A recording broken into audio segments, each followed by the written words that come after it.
विघ्न विनायक मूर्ति की जय।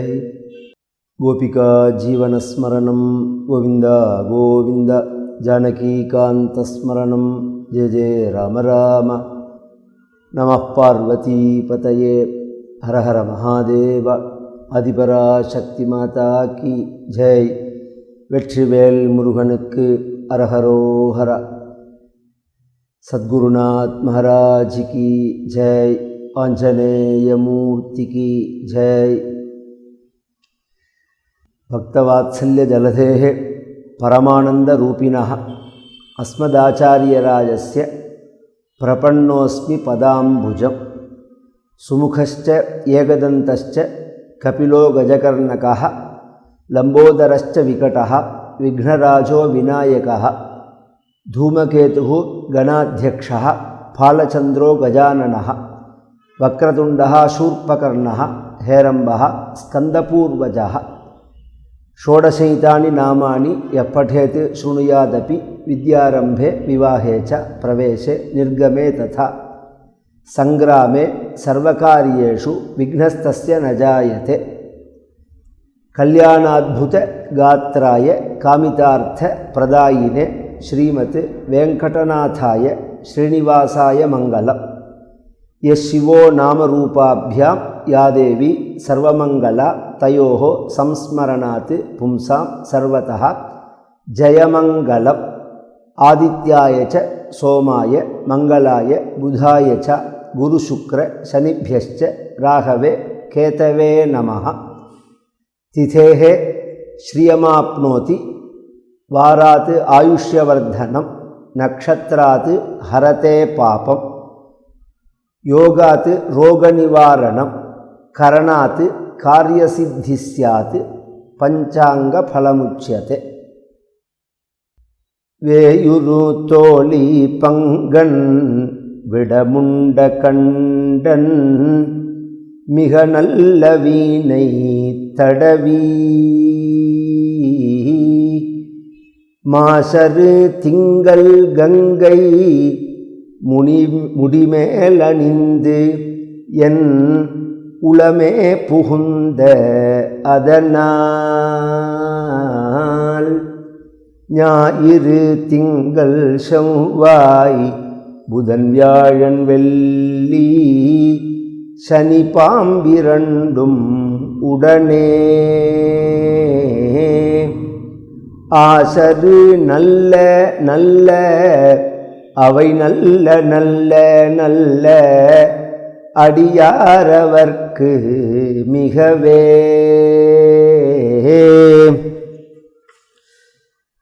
भागीशाद्या सुमनसः सर्वार्थानाम् उपक्रमे यन्नत्वा कृतकृत्यास्सुः तन्नमामि गजाननम्। सर्वदा सर्वकार्येषु नास्ति तेषाम् अमङ्गलं येषां हृदिस्थो भगवान् मङ्गलायतनं हरिः. மங்களகரமான குரோதி நாம சம்வத்சர பஞ்சாங்க பட்டனம். பொதுவாக நம்மளுடைய வாழ்க்கையானது காலத்தினுடைய அடிப்படையில் அமையப்பெற்றதாக இருக்கு. பகவானும் காலத்தை அனுசரித்து தான் நமக்கு அனுகிரகமோ நிகிரகமோ பண்ணுறார்.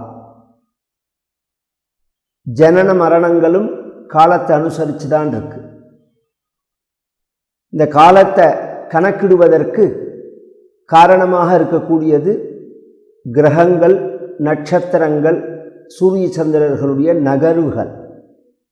இந்த நகர்வுகளை நமக்கு குறித்து சொல்கிறதுக்கு தான் பஞ்சாங்கம் அப்படின்னு பெயர்.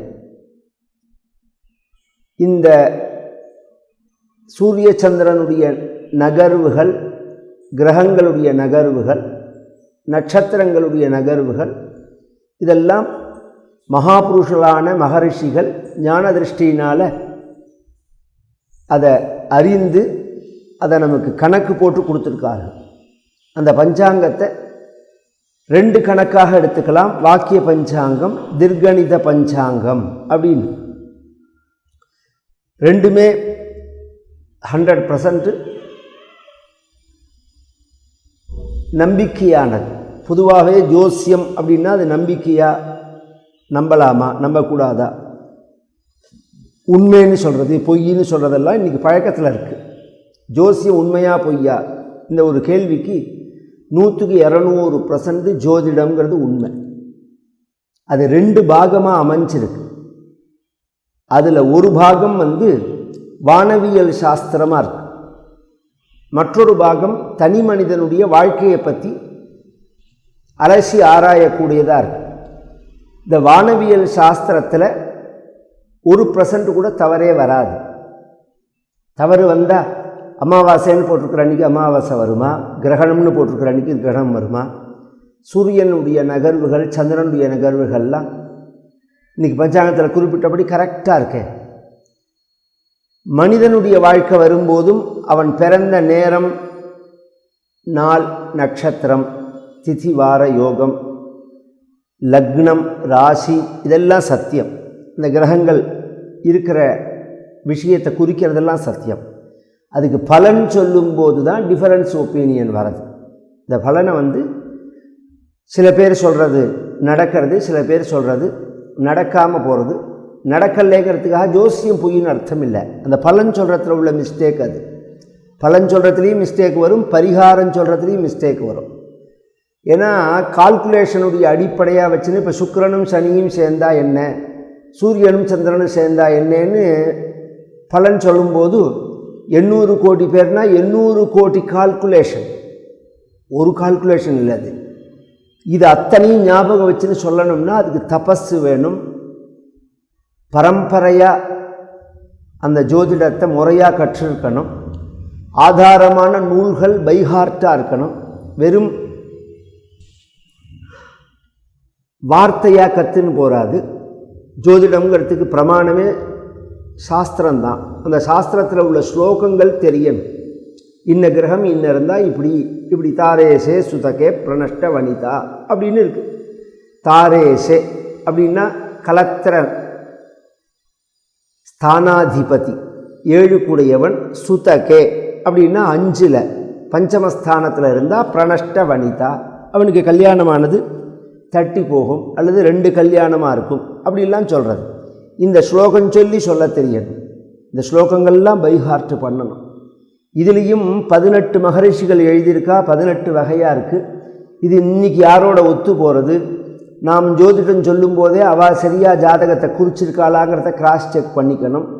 நாம் 2-3 பலனை சொல்லி அவளுக்கு ஒத்து போகலைன்னா அந்த ஜாதகம் மிஸ்டேக்காக இருக்கலாம்.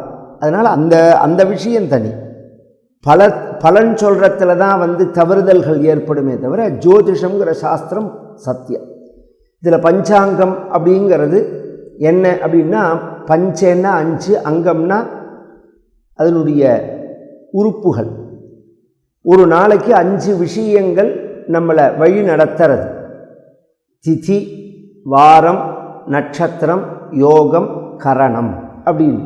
திதி அப்படிங்கிறது சூரியனுடைய நகர்வை வச்சு சொல்கிறது. வாரம் அப்படிங்கிறது கிரகங்களுடைய நாட்கள்.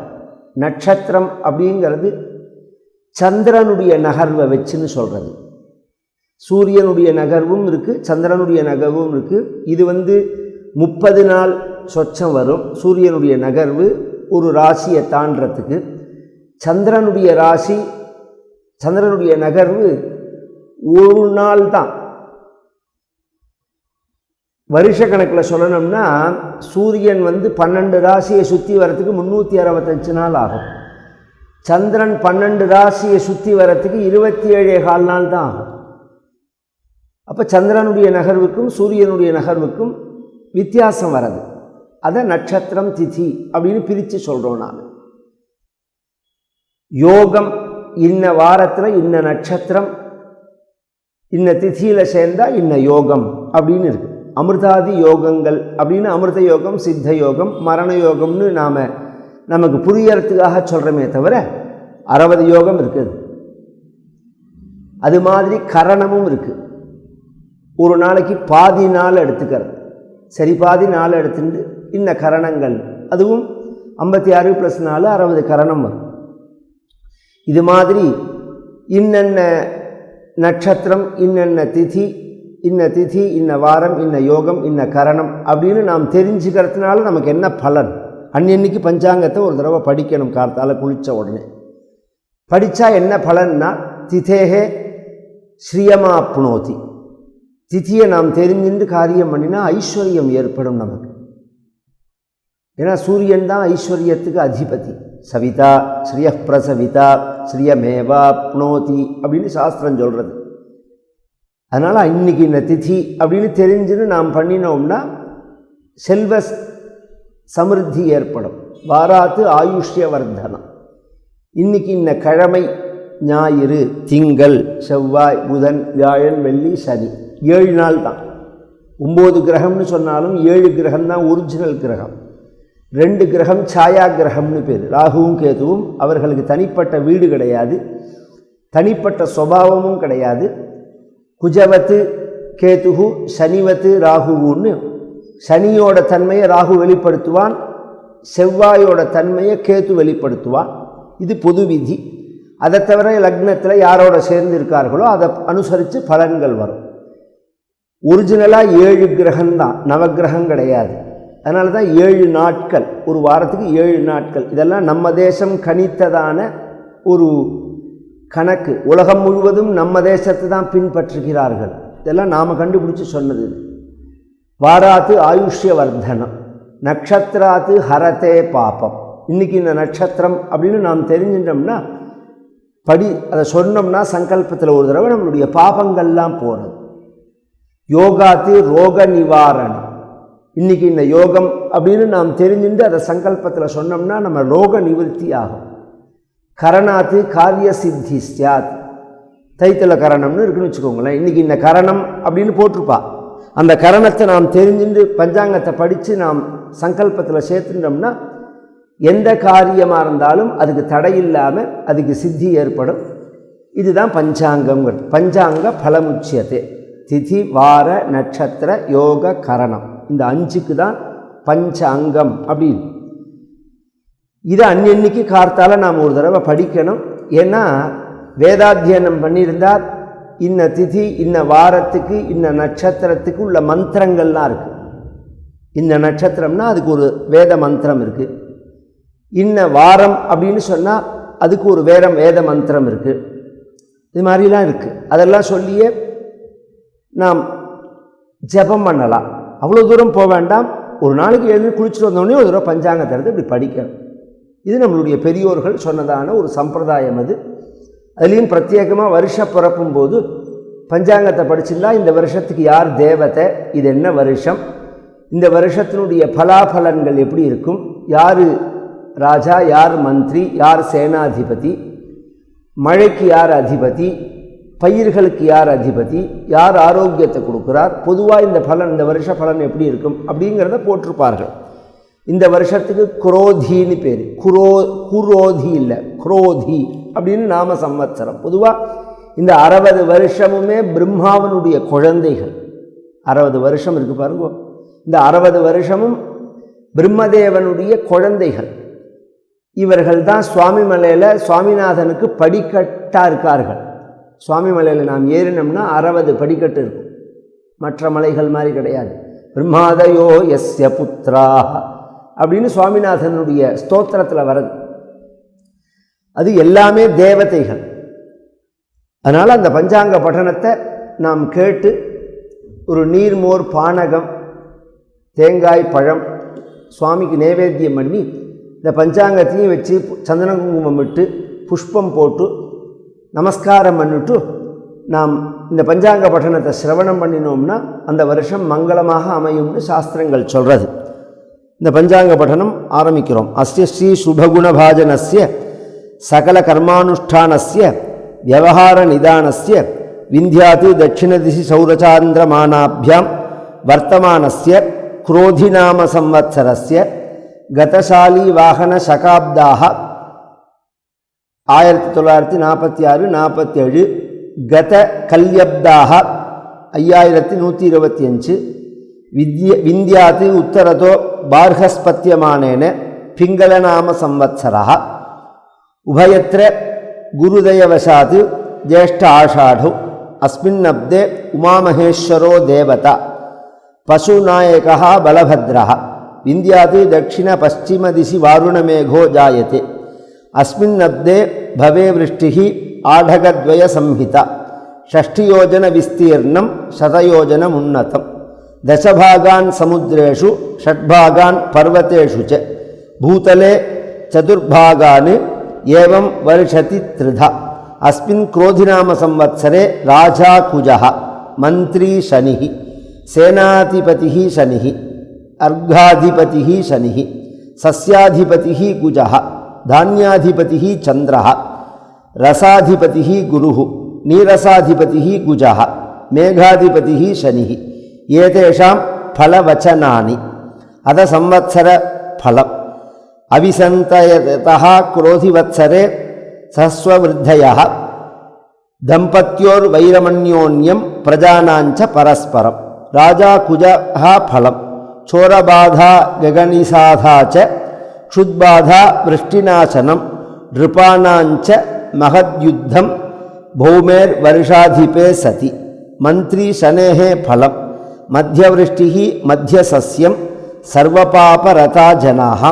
प्रजापीडा भवेन्नित्यं सूर्यपुत्रस्य मन्त्रिणः सेनाधिपतिः शनेः फलं कृष्णभूमिस्तु फलिता कृष्णधान्यस्य वर्धनम् अर्कवृद्धिः क्षयमेघे मते सेनाधिपे सति सस्याधिपतिः गुजः फलं रक्तधान्यानि सर्वाणि फलितानि भवन्ति च रक्तभूमिस्तु फलिताः कुजेः सस्याधिपे सति धान्याधिपतिः चन्द्रः फलं बहुक्षीरप्रदागावः सर्वे व्याधिविवर्जिताः सुभिक्षं च महद्वर्षं चन्द्रे धान्याधिपे सति रसाधिपतिः गुरोः फलं सुवृष्टिः सर्वसस्यानि फलिता वृक्षजायते सदा राज्ञं सुभिक्षञ्च जीवेयति रसाधिपे नीरसाधिपतिः गुजः फलं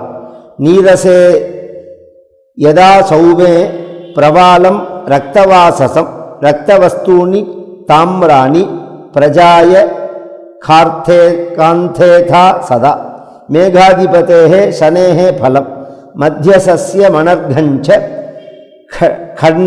खण्डवृष्टिर्च जायते कृष्णधान्यसमृद्धिश्च मन्दे मेघाधिपे सति वृषभश्च गुरोः फलं वृषभराशिगते जीवे पशुस्त्री शिशुनाशनं मध्यवृष्टिः च सस्यानि नृपाणां दारुणं रणं कुम्भस्य शनेः फलं षडङ्गे त्वर्कतनये वृष्टिनाशो नृपात् भयं सस्यनाशस्य नर्घञ्च नराणां जायते ध्रुवं कलिलक्षणं त्यजन्ति स्वानिकर्माणि साधुहिंसनतत्पराः अल्पवृष्टिमघामेघाः नद्यः स्वल्पजलाभुवि नूतनपञ्चाङ्गश्रवणफलं यशौरमेषादि वारसेरेतु शृणोति दैवन्त्रे मुखारविन्दात् तिथिञ्च भरासिं விருந்தம் பிராப்னோதி விபுலம் யசஸ்ச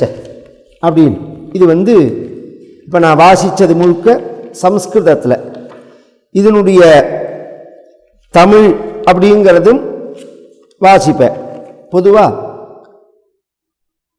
இது சாலிவாகனத்தில் 1945-47 வருஷம், கலி வருஷத்தில் 5125 வருஷம், இங்கிலீஷ் வருஷம் 2024-25, பசலி 1433 1434, கொல்லம் 1199 1120, விக்ரமம் அப்படிங்கிறது 2080, வள்ளுவர் ஆண்டு அப்படிங்கிறது 2056, பிரபவாதி ஷஷ்டி சம்வத்சரத்தில் இது 38வது வருஷம்.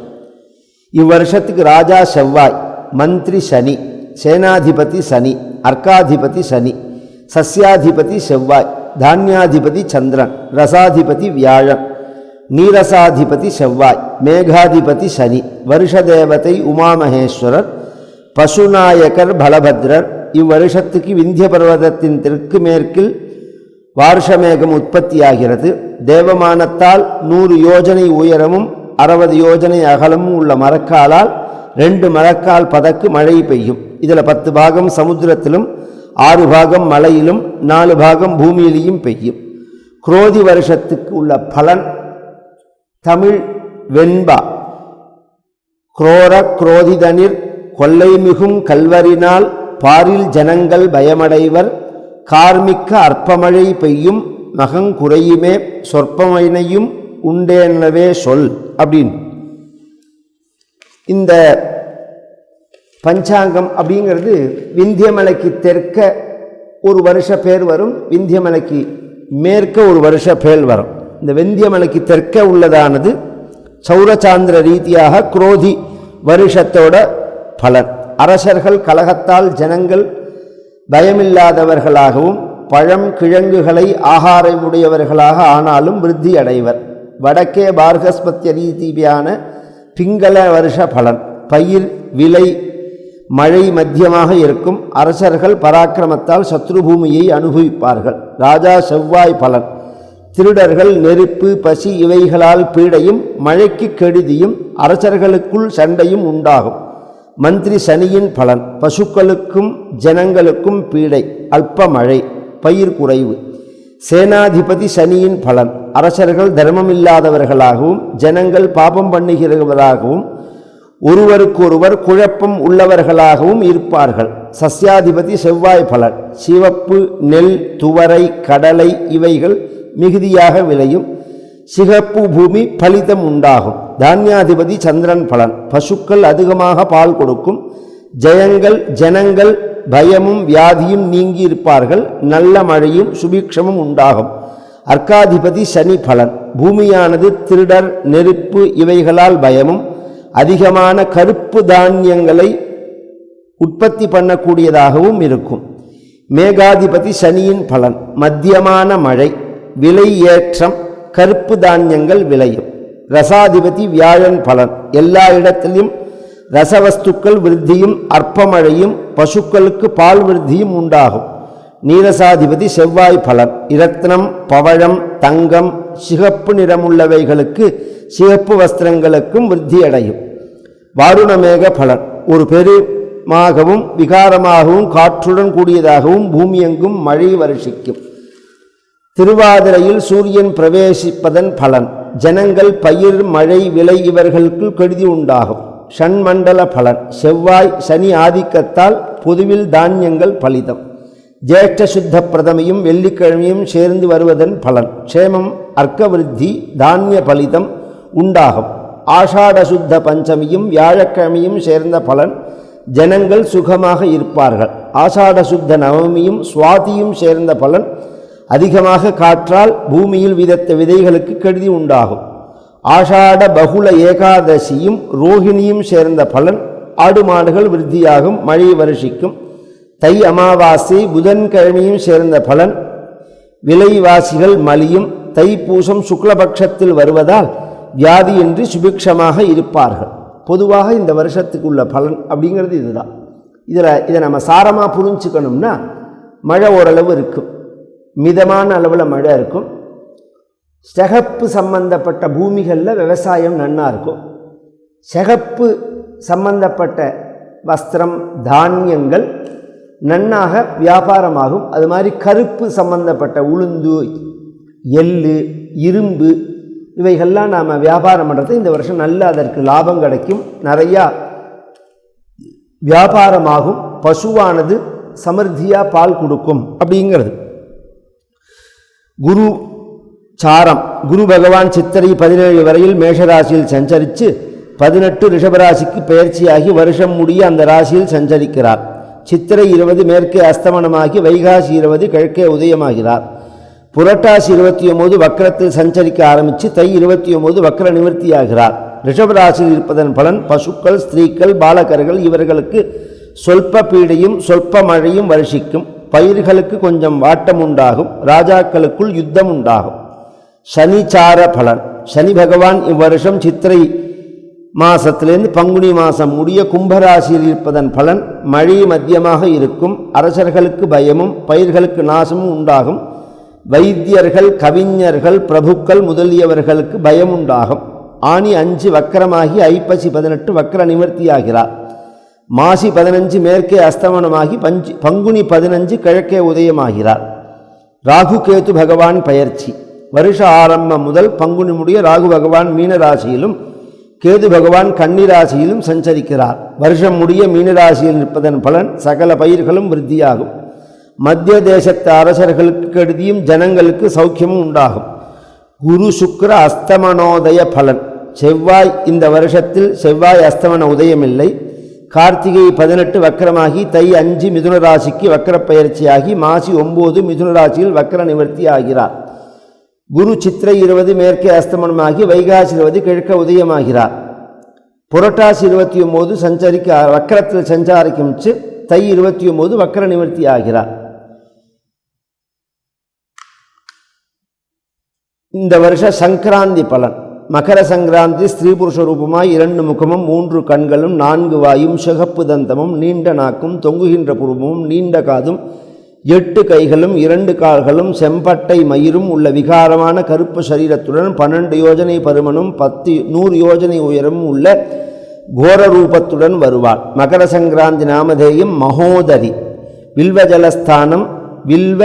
ஜலஸ்தானம் ஸ்நானம் செய்து சிகப்பு வஸ்திரம் தரித்து வெள்ளி பாத்திரத்தில் பாயசம் போஜனம் குங்குமம் பூசிக்கொண்டு பிரவாளக்கூடையுடன் வைடூரிய ஆபரணம் அணிந்து சிறு செண்பகப்பூ சூடி கட்கம் ஆயுதமேங்கி கிழக்குத்தி நோக்கி குரோதமுகத்துடன் புலிவாகனத்தில் தை 14/1/2025 14 நாழிகை 56 வினாடி செவ்வாய்க்கிழமை மத்தியான வேளையில் பிரதம திதியில் பூஷ நட்சத்திரத்தில் பாலவகரணத்தில் மேஷலக்னத்தில் கடகராசியில் பிரவேசிக்கிறார். விசேஷ பலன். நாமதேய பலன் மகாயுத்தம், அபிஷேக பலன் அதிகவிஷ்டம், வஸ்திர பலன் பயம், ஆபரண பலன் கலகம், ரோக பயம், வாரபலன் ராஜகலகம், காலபலன் நிருபர்களுக்கு பீடை, நட்சத்திர பலன் நன்மை. அப்படிங்கிற நிருபர்களுக்கு ராஜாக்களுக்கு பீடை, நட்சத்திர பலன் நன்மை அப்படிங்கிறது.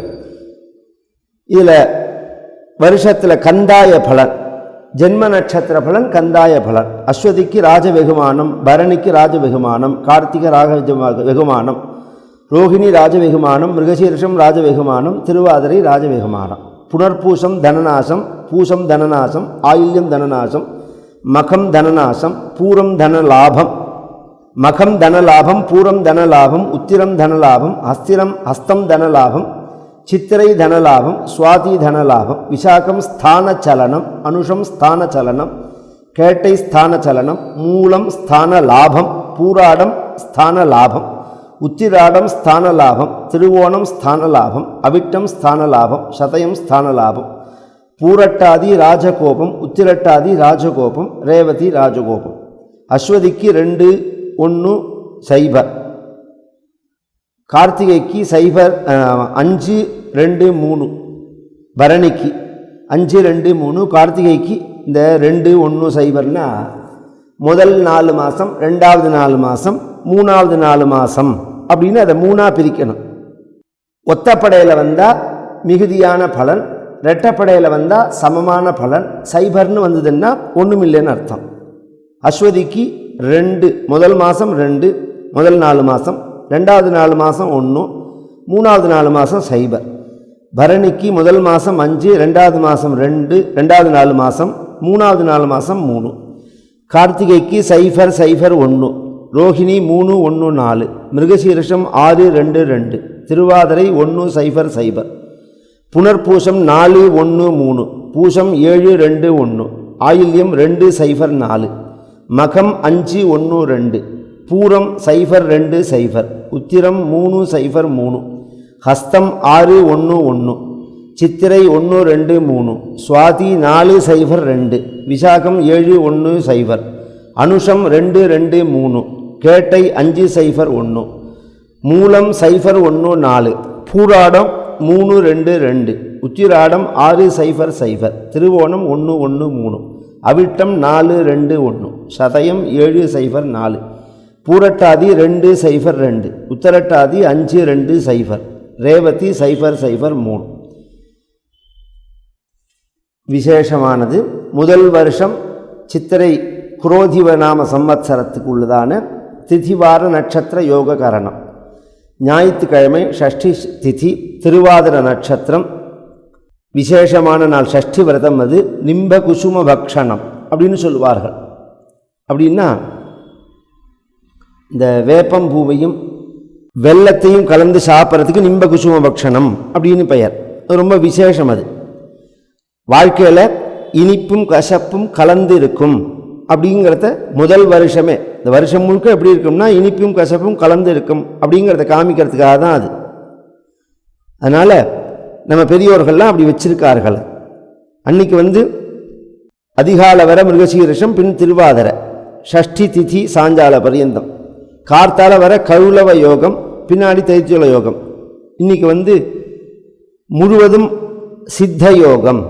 நாமயோகம் சொல்லும்போது அதிகாலை 4:30 மணி பர்யந்தம் சோபன நாம யோகம், பின்பு அதிகண்ட நாம யோகம் அப்படிங்கிறது. சந்திராஷ்டமம் அப்படிங்கிறது சுவாதி திதிக்கு. இன்னைக்கு நட்சத்திரம் இந்த இது பிறக்கும்போது ரொம்ப விசேஷமாக அமையிறது. இந்த வருஷமானது மிதுனத்தில் பிறக்கிறது. மிதுன ராசியில் 11 குரு இருக்கார் சூரியனோட. அதனால் நல்ல தைரியம் வரும். சத்ருக்களெல்லாம் ஜெயிப்போம். நம்ம தேசத்தினுடைய ஏற்றுமதி மிகுதியாகும். சனி விசேஷமாக 9ல் இருக்கிறதுனால மிகுதியான ஏற்றுமதிகள் நடக்கும். சுக்கிரன் பக்கத்தில் 10ல் இருக்கிறதுனால வெளிநாட்டு வியாபாரங்கள் மிகுதியாக இருக்கும். புதன் அதோடு சேர்ந்து இருக்கிறதுனால பூமியானது கொஞ்சம் பாழடை. அதனால் கொஞ்சம் ஜாக்கிரதையாக இயற்கை